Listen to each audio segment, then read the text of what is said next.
Terima kasih, Sumitro Jojo Hadikusumo, atas dedikasimu dalam membela Indonesia pada konferensi meja bundar 1949.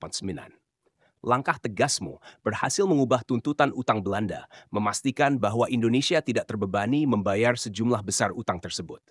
Aksi luar biasa ini tidak hanya menandai kecerdasan dan kepemimpinanmu, tetapi juga memberikan kebebasan ekonomi yang sangat dibutuhkan bagi bangsa ini. Terima kasih atas kontribusi besarmu yang membentuk sejarah kemerdekaan Indonesia. Selamat datang di Star Spotlight kita, saluran yang menghadirkan sorotan pada perjalanan inspiratif tokoh-tokoh pilihan dalam sejarah dan perkembangan kita. Pada episode kali ini, kita akan mempersembahkan kisah yang menggugah hati tentang Sumitro Jojo Hadikusumo, seorang tokoh yang menemukan sistem ekonomi yang membawa perubahan.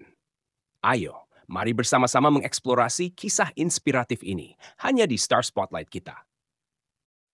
Dalam kisah panjang Indonesia, Sumitro Jojo Hadikusumo memancarkan kecerdasan dan kontribusi luar biasa di tengah gejolak politik. Kelahirannya di Kebumen menandai awal perjalanan yang tak terduga menuju peran sentralnya dalam perkembangan ekonomi dan politik Indonesia. Anak tertua dari pendiri Bank Negara Indonesia, Sumitro tidak hanya mewarisi kebijaksanaan finansial keluarganya, tetapi juga mengejar pendidikan di Eropa. Di tengah pendidikan di Europäische Lagere School, ILS, Opleiding School for Inlandse Ambtenaren, OS, dan Sekolah Ekonomi Belanda di Rotterdam, Sumitro tidak hanya menyerap pengetahuan ekonomi, tetapi juga memperluas wawasannya dengan kursus filsafat dan sejarah di Sorbonne, Perancis. Ketertarikan Sumitro bukan hanya pada bidang akademis. Selama di Eropa, dia aktif dalam organisasi mahasiswa Indonesia yang bertujuan mempromosikan seni dan budaya Nusantara. Pada 1942, Sumitro berhasil menyelesaikan studinya dan meraih gelar doktor dari Sekolah Ekonomi Belanda. Tahun 1946 menjadi momentum perjalanan Sumitro dalam kancah politik internasional.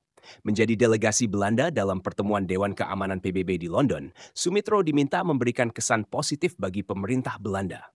Namun, kecewa dengan perannya, Sumitro memilih kembali ke Indonesia, di mana dia diangkat sebagai pembantu staf Perdana Menteri Sultan Syahrir. Bergabung dengan Partai Sosialis yang dipimpin oleh Syahrir bersama Amir Syarifuddin, Sumitro menjadi Direktur Utama Banking Trading Center pada 1947. Setahun berikutnya, sebagai delegasi Indonesia untuk PBB di Amerika Serikat, dia menjadi Wakil Ketua Misi dan Menteri yang memiliki kuasa penuh atas urusan ekonomi. Pada konferensi meja bundar 1949 di Den Haag, Belanda, Sumitro memimpin subkomite ekonomi dan keuangan. Dalam negosiasi yang kritis, ia berhasil membela Indonesia untuk tidak membayar seluruh utang sebesar yang diminta oleh Belanda. Keberhasilan ini tidak hanya menandai kecerdasan diplomatis Sumitro, tetapi juga menjadikan Indonesia lebih leluasa dalam langkah-langkah berikutnya.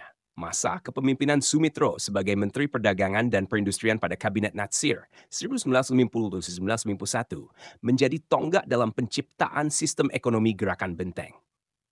Di tengah perselisihan pandangan dengan Menteri Keuangan Syafruddin Prawiranegara, Sumitro mendorong industrialisasi sebagai kunci pengembangan ekonomi Indonesia.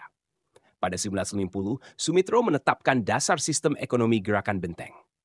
Bertujuan melindungi para pengusaha pribumi, program ini mengistimewakan importir pribumi dan memberikan kredit modal pada para penguasa yang kesulitan mendapatkan pinjaman dari bank.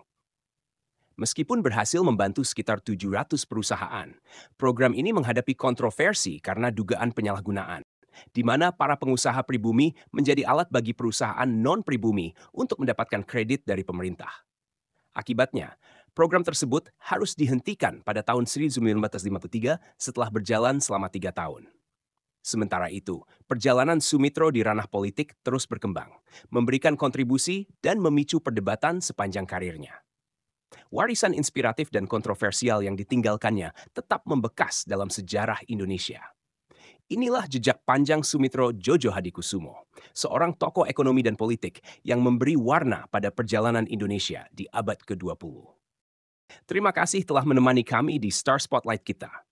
Jangan lupa untuk memberikan suka, berlangganan, dan menekan lonceng notifikasi agar tidak ketinggalan konten inspiratif lainnya. Mari kita terus mempersembahkan sorotan pada bintang-bintang pilihan yang membentuk sejarah Indonesia. Sampai jumpa pada episode berikutnya di Star Spotlight kita.